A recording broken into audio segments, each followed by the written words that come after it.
Alrighty, welcome to my video. If you've made it this far, this is video 4 in my process of making my first video game.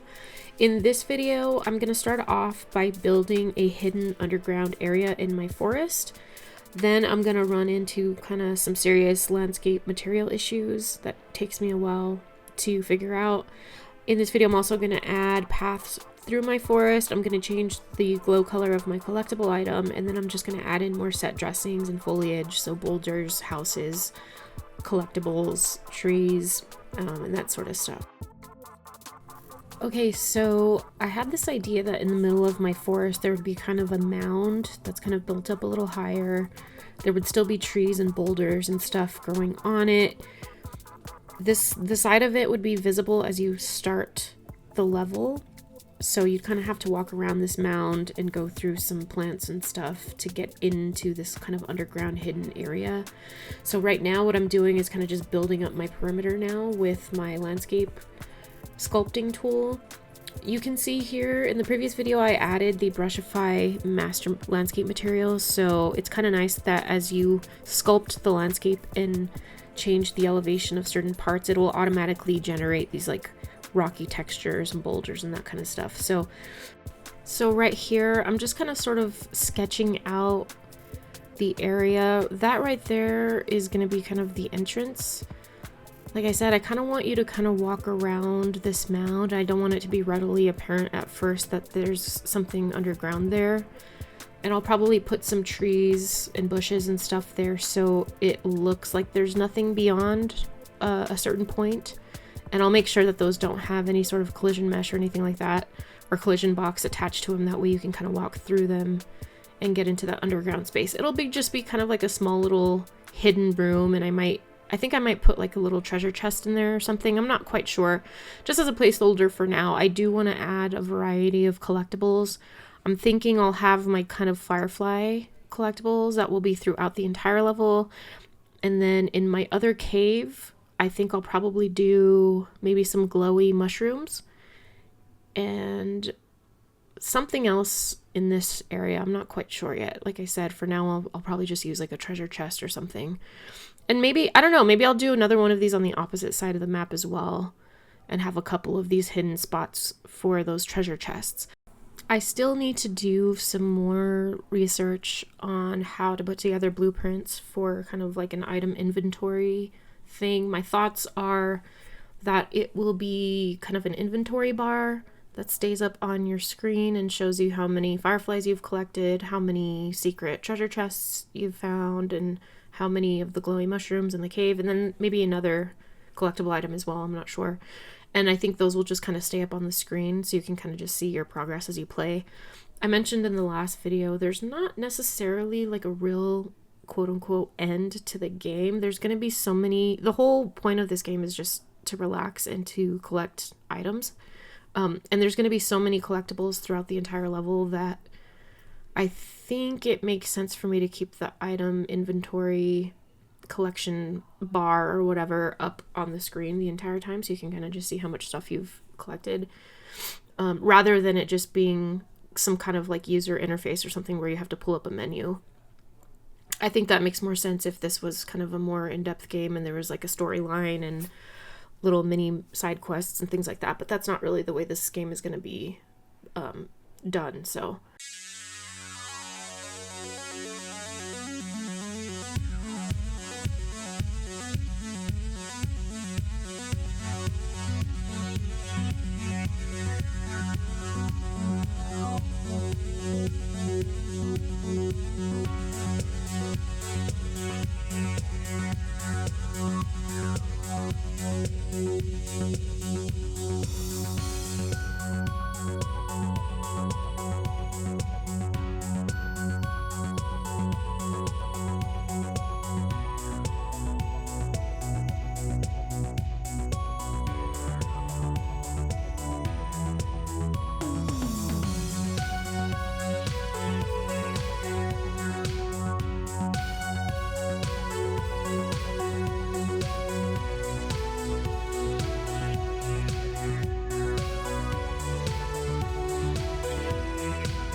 Okay, so here's where I hit a major snag with my master landscape material. Again, I'm using the Brushify master landscape material that I bought with one of the Brushify packs that I purchased. So you'll see here in a second, I start painting. I think it's kind of like a muddy, wet texture because I'm going to start laying out my forest path here. And you can see there off to the right, everything looks fine on the ground. And then I start painting with a new texture in this area, and then I end up with the checkerboard thing. And I can't figure out what exactly caused it. My only thought is, so you can see here, everything's fine, it all looks good. I'm adjusting kind of the, sculpting the landscape a little bit.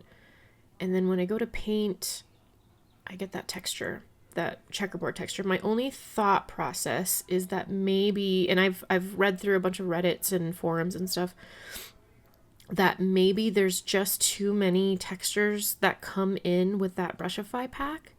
That Brushify landscape master material, I think it has like 9 different textures in it, and I think maybe it just might be too much for Unreal Engine to figure out. That's the only thing I can think, because it's when I switch over to add in that new kind of muddy, wet texture that it happens. So I'm thinking, looking back on it now, because I'm kind of watching the process and I'm wondering, what did I do? Where did I go wrong? What did I do to cause this? I'm thinking I might go back through and delete out a couple of the textures that I'll probably not be using and see if that will help it. And I've already tried a number of things. I've tried to fix my world partition. I've tried to reduce the texture size on some of those textures. I've tried a number of different things. I tried saving and reopening and reloading. You can see here that whole list of all the textures that come preloaded as part of that master material. And my only thought is that it's just too many.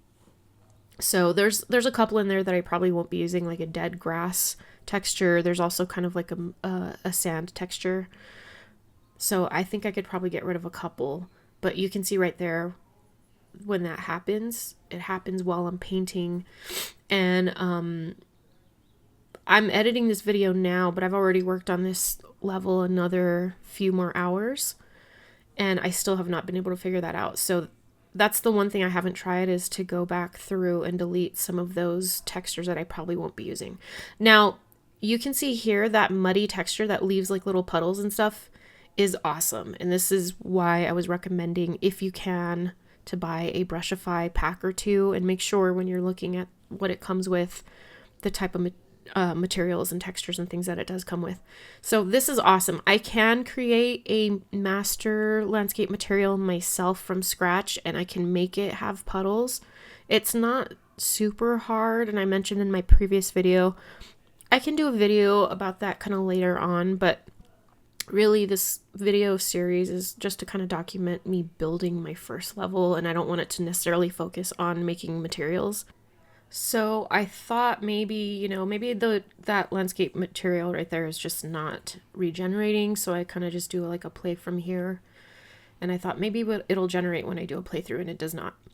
And the interesting thing is that the same material, which is the grass, is generating on other parts of the map. So the other thought I had was maybe there's just a square of the landscape that I somehow changed a setting on, not paying attention. Maybe I was just clicking through things quickly and stuff, because I was like, if it was a problem with the actual grass texture, wouldn't it be an issue throughout the entire level wherever there's grass? I'm not sure. Again, these are kind of hiccups and stuff that come with making your first game and learning kind of as you go. And I will say, here I'm just editing the collision on that tree, because I want to be able to kind of walk through those low hanging branches and stuff.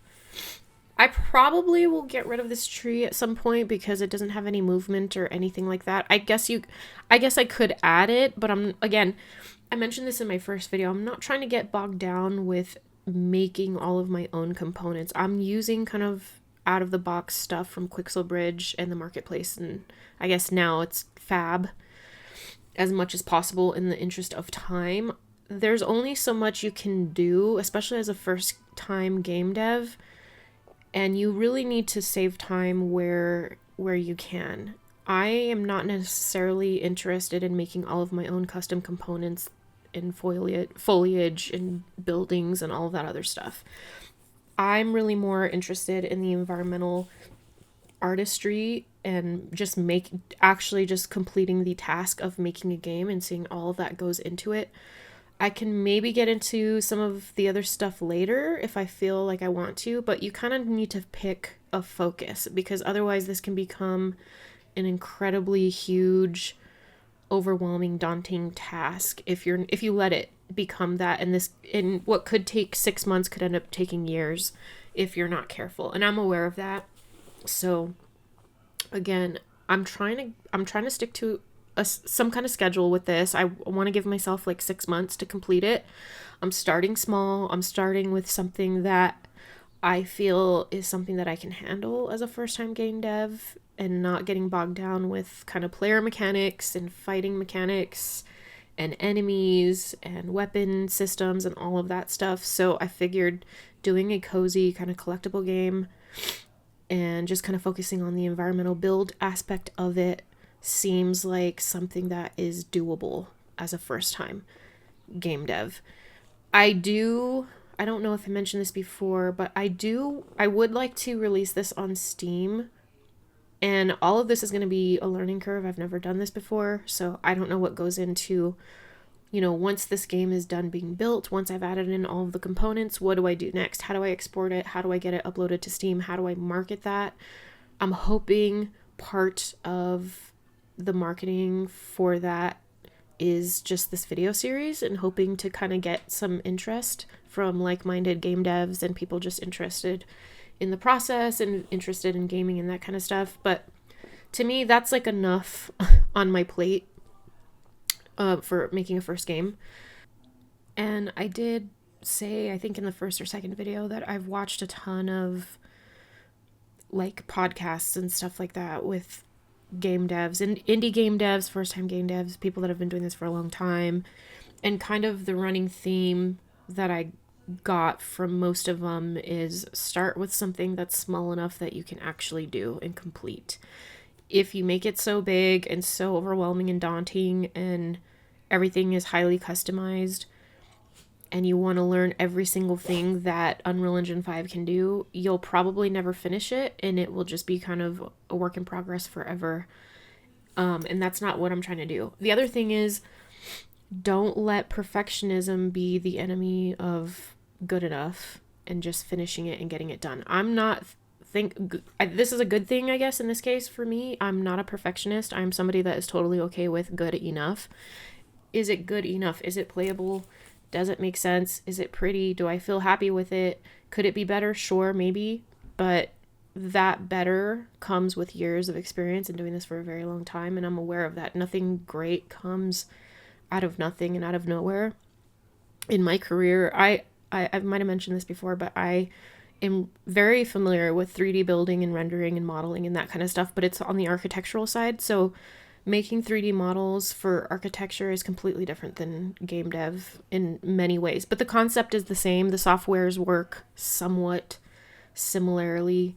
So I have some experience, and I've been a gamer my whole life, so I think that helps just in terms of the creativity and kind of thinking outside the box and imagination and that kind of stuff. But I got a little sidetracked, but my whole point with talking about that was I've been in my career in the architecture industry for probably about 22 years now.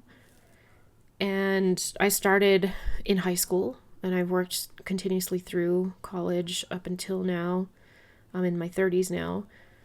And the things that I can do now are not things I would have been able to do when I first started. It takes years and years and years to develop those skill sets and stuff. And so the only reason I bring that up is I'm completely aware of that, and I'm okay with that. I know the amount of work and time and effort and just time. Honestly, nothing really makes up for just the amount of time that it takes to really be in something and learning it and growing your skill set, and time in something and learning it and doing it over and over and over and over and over again. Because, this is going to be my first game. Is it going to be bad in some ways? I'm sure it will be. Is there going to be things that I can do much better if I keep up at this? And 5 years from now, I learn a whole bunch of other additional skill sets and tools and knowledge and stuff. Sure, I'm aware of that.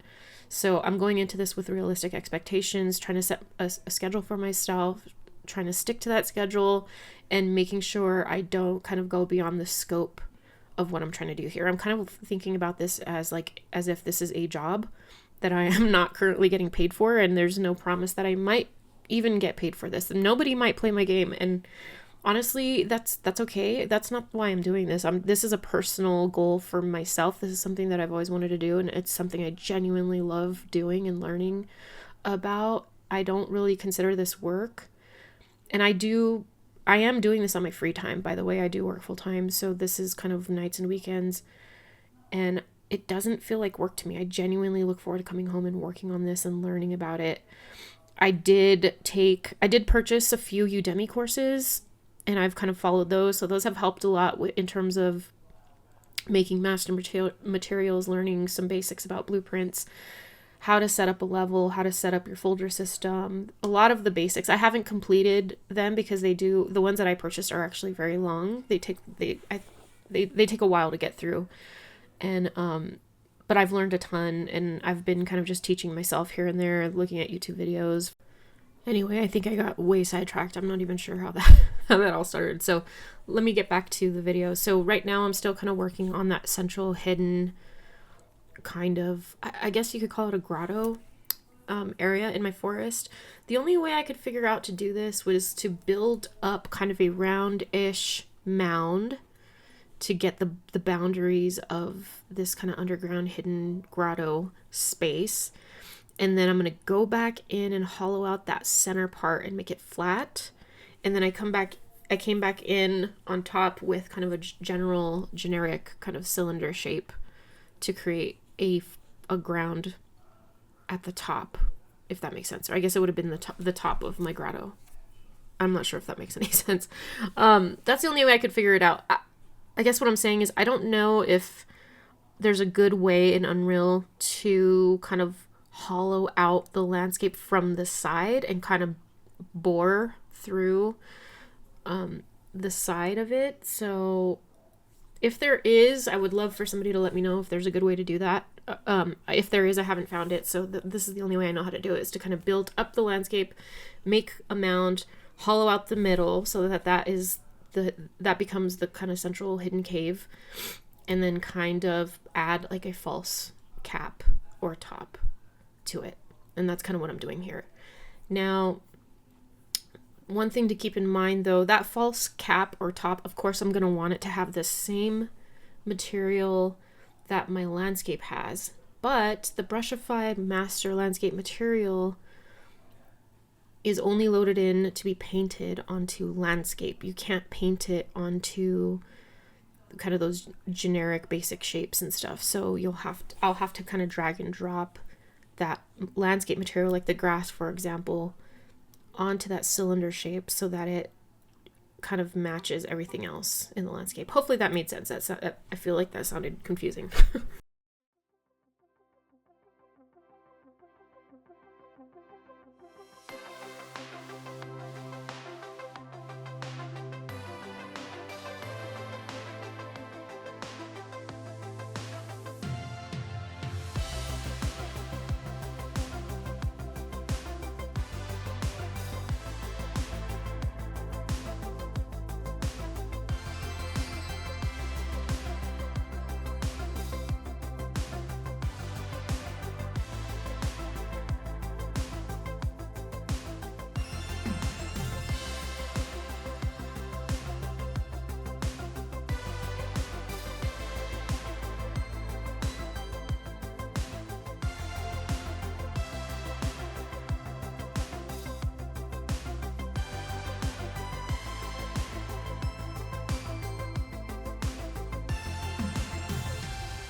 So right now what I'm going to do is I have so I'm in the landscape tab, paint, and I have kind of like a dirt texture selected with my master landscape material.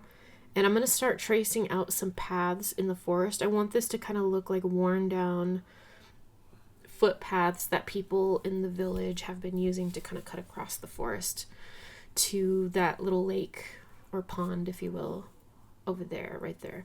So I'm just going to start drawing out some random paths throughout. Eventually I'm going to come back in and add some additional plants, so field flowers and that kind of stuff, and I'm going to fill this out way more with trees and kind of add in some bouldery areas and logs and that kind of stuff. But for now I just want to kind of create a pathway that kind of shows the direction that people are walking.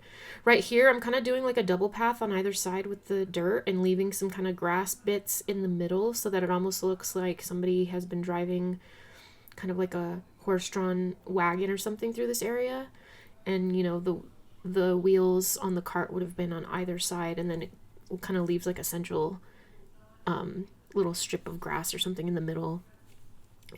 Hopefully that makes sense. So here I'm kind of just connecting it to my bridge that's going to lead to my cave and then into the village.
So now what I'm going to do is I'm going to select that kind of muddy puddle material and kind of layer it over the sandy parts where my path is.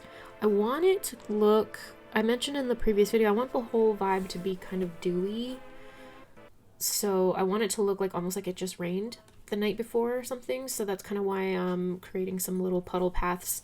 And naturally there would be some low compacted parts on a dirt path that has been walked on and trampled on by people over any period of time. And if it had just rained, it would be creating these little kind of muddy little puddles and stuff. So that's kind of what I'm doing here, is going over and just kind of adding them here and there. I'm not going to overdo it. And I want to kind of focus on the low spots in the path where water would naturally collect if it had just rained. And so that's what I'm doing here. Unfortunately, you'll see in a while that grid checkerboard expanded and it ends up growing more to this kind of section where I'm standing right now, like a fungus, and it drives me nuts. I've wasted so many, I don't know, minutes, a couple hours trying to figure out how to fix this thing. And this is kind of why I mentioned earlier, if there's certain things that I can't fix or that I know I need to fix, in the interest of time and getting progress done, I end up just tending to leave it and then I come back to it later. I don't know if that's a good strategy in the long run, and I'm sure I'll know by the end of this build whether that makes sense to do or not, because I'm taking a risk by kicking the can down the road. Let's say I put all this time and effort and energy into building up this level, adding all of my set dressings, adding all my other foliage, adding in my collectibles, my item counter and user interface and sounds and all of that stuff. And let's say I come to the very end and something's catastrophically wrong with my build somehow, or my landscape or whatever, and I can never fix it. I guess I'm taking that risk. And I probably should just figure out how to fix it right now. But in this case, because I can't, I get frustrated and I don't want to lose momentum. So I end up leaving it for now, and I'll have to come back later and fix it. And to this day, I still have not figured out how to fix that. And like I mentioned earlier in this video, I'm going to go back through and see if maybe deleting a few of those landscape materials in my master Brushify landscape material will help. Maybe it's just too much for Unreal to try to compute, to learn, to figure out how to like blend, 10 or 11 different landscape materials. So I don't know, I guess we'll see.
So right now what I'm doing is I'm editing the fire material that I have set to my collectible.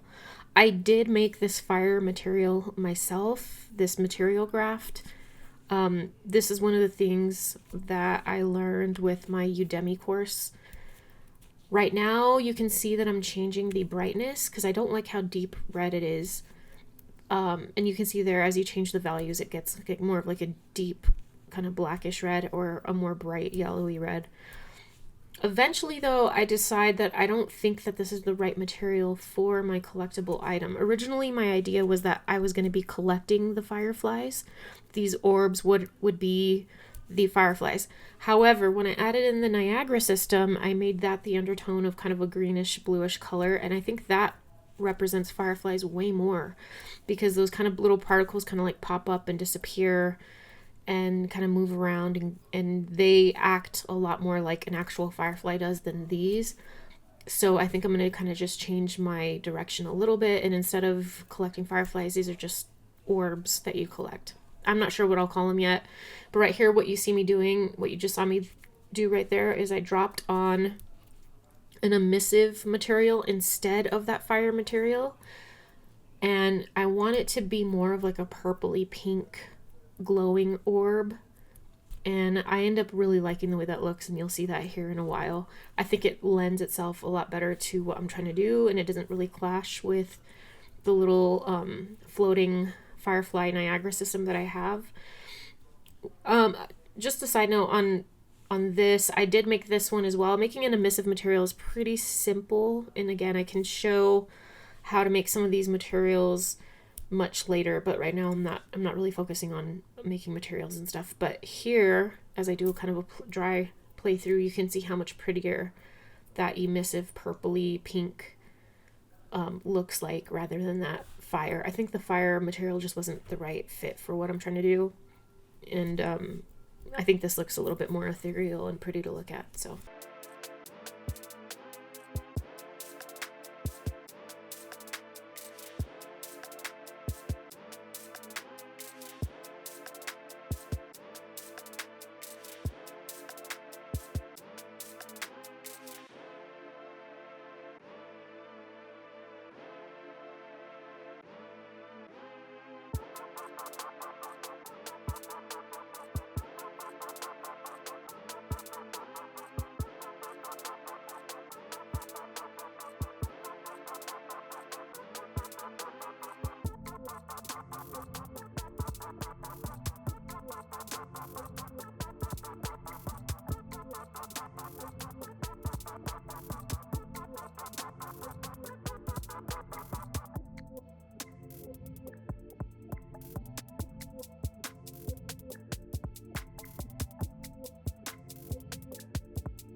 So back at the village, I decided I'm going to start to pull in some houses. I'm using some pre-made houses. I believe this was with like a medieval pack.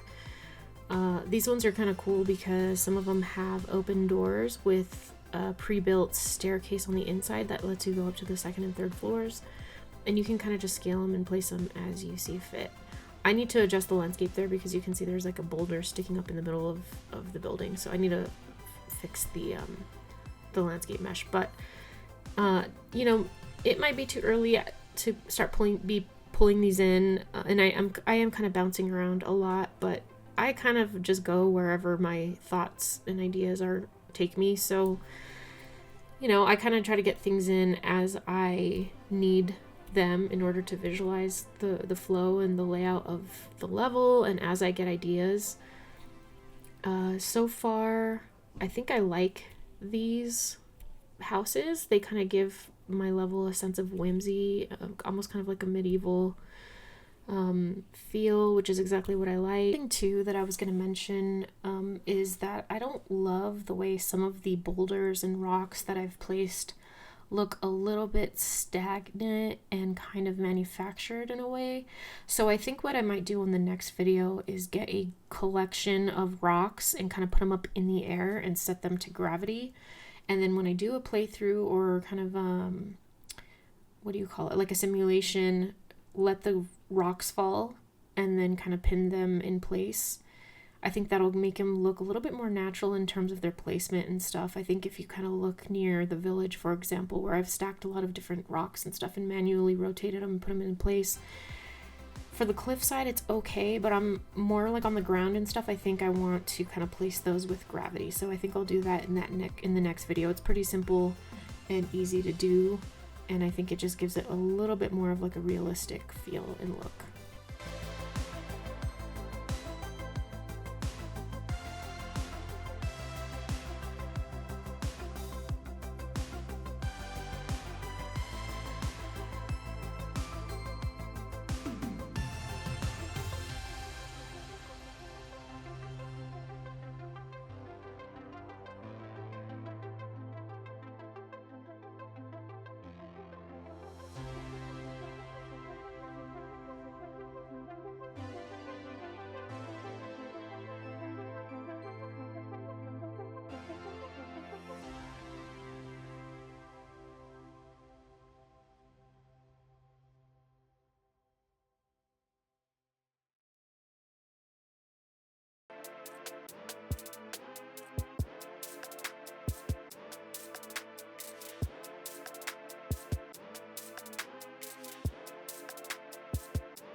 I mentioned in the previous video, I kind of set up these like staging areas where I pull in a bunch of different types of components that I know I'm going to be using. For example, in this case, I have a whole bunch of different boulders and rocks and that kind of stuff since I'm starting with the landscape. And I kind of just lay them all out so I see what I have to work with, and I kind of just pull from them. I don't really have any real rhyme or reason. It just kind of whatever feels good, whatever makes sense to me. Those look like some kind of rock that has been weathered over time in kind of like a wet area or something. So that's why I used them. They almost kind of look like a bedrock exposed or something. So I'm just kind of using my imagination and just whatever I feel makes the most sense. You can also see here in the grass, I don't know if you caught that, but I had pulled in some wildflowers. I missed that bit of recording, and I'll make sure I include some of that in the next video. It's pretty simple to paint foliage on there. And I'll like I said, I'll make sure I include that in the next video. But here I'm pulling in some stone steps that kind of just lead up into the house, flattening out the landscape just a little bit, and then getting rid of some of the grass. Since this is going to be kind of like a heavily trafficked area where there's going to be a lot of people walking around, probably, you know, wagons and horses and animals and that kind of stuff, my feeling is that the grass is probably going to be worn down in that area, and it's probably just going to be dirt and gravel and that kind of stuff. So you just have to use your imagination and common sense, and logically it makes sense that the grass would be kind of worn down in those high traffic areas. Here I'm just kind of adding some bricks and rocks and stuff around the perimeter of the house to make it look like it's kind of propped up on a stone foundation. Again,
So for my invisible floating kind of staircase up into the tree line right here, you can see I placed like kind of like a cheesy 2D fog material on there that's kind of, it has like an invisible background and it just looks like a cloud. I kind of want it to just look like little floating clouds that you jump on.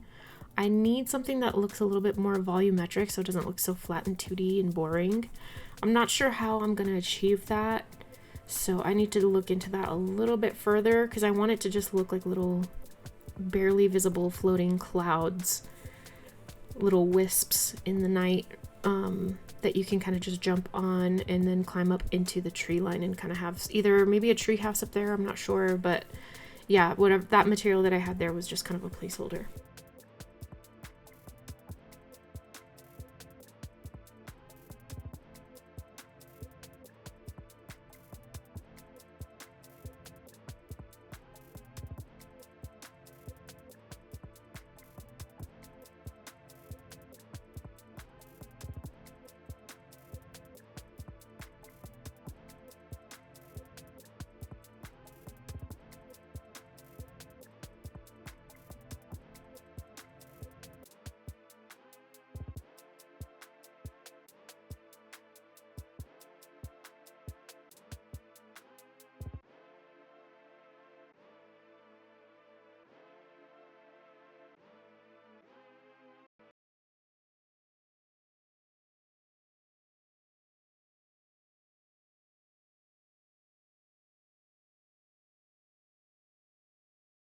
So here I want this to kind of look like a well traveled little village access road. So I'm putting some stone walls on either side to create kind of a pathway. And the nice thing about using these Quixel bridge components is they stack really nicely on top of each other and next to each other. So you'll see that I just kind of copy and paste that little stone wall over and make like a long run with it and then kind of stack it on top of each other in certain spots to make it a little taller.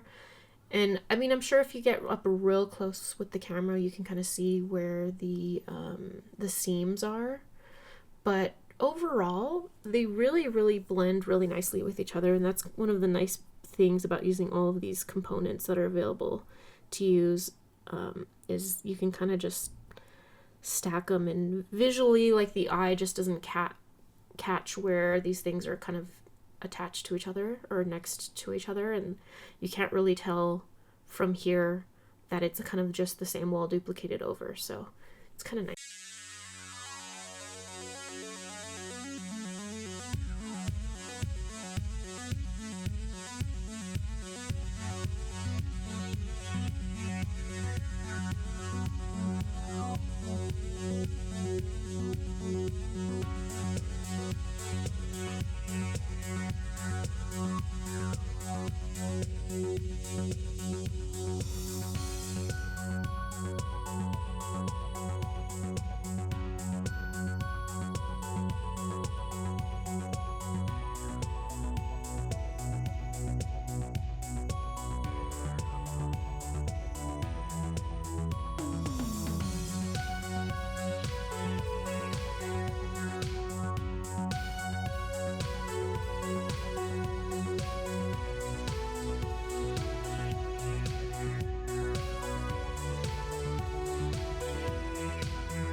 So if you saw, I walked right through that stone wall, so I'm going to have to edit this component like I did in the previous videos with other components, and I'm going to make a collision mesh on it. When it's a relatively straight, kind of orthogonal shape, like a wall, I just use a basic collision box around it. When it's something more complicated, like a boulder that has a lot of different random surfaces, and that kind of stuff, or like a tree, for example, and it's not symmetrical, that's when I use the more complex collision mesh. I believe that when you're using the complex collision mesh, it might take up a little bit more memory. But with the simple, so I use the simple collision boxes where I can, and like I said, on a wall type of thing, that's a perfect place to use it. And as you can see there, that fixed the issue of me walking through that stone wall. So right here you can see in that drop down there's a link directly to Quixel Bridge. Again, before, like I mentioned, with Quixel Bridge, there's a search bar. You can literally just type in boulder, plant, bush, pot, car, house, whatever it is you're looking for, and all of these items that pop up here are free to use, free to download. And it's a pretty vast library. I want to say there's something like 14,000 components or something like that. So again, even if you're not doing anything in Unreal Engine 5 right now, right this second, but it might be something that you're interested in working in the future, or you use other programs, I would get onto Fab immediately and set up an account for free and then add all of these components to your library. And they will sit there in your library and show up as quote unquote owned by you, even though you didn't technically pay for them. Because once 2025 comes, every single one of these things here that you see you'll have to pay for. It's a bummer, and I know there's like kind of a lot of controversy about this in kind of the game dev Unreal Engine 5 world. I wasn't that happy about it, to be honest, when I first heard about it, but if you really think about it, Epic Games has given us some amazing content to work with, especially with Unreal Engine 5 in Twinmotion and Quixel Bridge and Megascans and all of that stuff, and it's pretty amazing what they've been able to let us use for free for many years. So I guess it makes sense that at some point in time this would have turned into some kind of paid content, and I think they're kind of giving us a freebie, kind of throwing us a bone and giving us a couple of months to get all this stuff onto our account for free so that we can continue to use it for free. So really the only thing that changes is for anybody that's going to be new to working in Unreal Engine 5 or with these components and stuff. It really mostly affects them, because if you're already working with this stuff, you're already aware that this transition to Fab has taken place, and you're already aware that you have a limited window to add all of these components to your library. And again, the Fab interface looks similar to this. It's online. There's kind of a search bar and you can look up different things. I'm not sure how the plugin is going to work with Unreal Engine 5 just yet. I haven't worked in Unreal in the last few days since the Fab transition, so I'm not sure if that Quixel Bridge link or plugin through Unreal Engine 5 goes away or how that's going to work. I'm not really sure of the details of that yet. But regardless, like I said, just to reiterate once again, if you're interested, if you're not already aware, which if you're already working in Unreal Engine 5, I'm sure you are aware, but if you're not aware, but you are interested in getting into this at some point, at least make your free account with Fab and get all access to all of these items in your library so that you have them for free indefinitely to use. That is I would say the biggest benefit of using Unreal Engine 5 over some other game dev softwares, is because of the huge free library that we've had access to for many years, but obviously that's changing now. So okay, so we're at about an hour and a half now, probably more than that, but I've kind of sped up some parts of the video. I think we'll probably call it a day on this video. In the next video, I'm going to continue to build out the village. I'm going to continue to build out my cave and my grotto. I'm going to keep adding foliage, and I'm going to try to fix my landscape issue. I don't know if I'll be able to fix it by the next video because I haven't filmed it just yet. I'll be working on that this week, this coming week. What else am I going to be doing? I'll probably be looking at what other collectible items I'll be putting in there. And yeah, I'm just going to keep working on it, developing the level. There's still a ton left to do. I still need to put sound effects throughout. There's just a lot I still have to do. So more to come. If you've made it this far, again, thank you for watching. I really, really appreciate your support. I've received follows from some really nice people that have paid me some really nice encouraging words and compliments and stuff, so I really, really do appreciate it. And again, just if you made it this far in video 4, thank you for watching, and I will see you on the next one.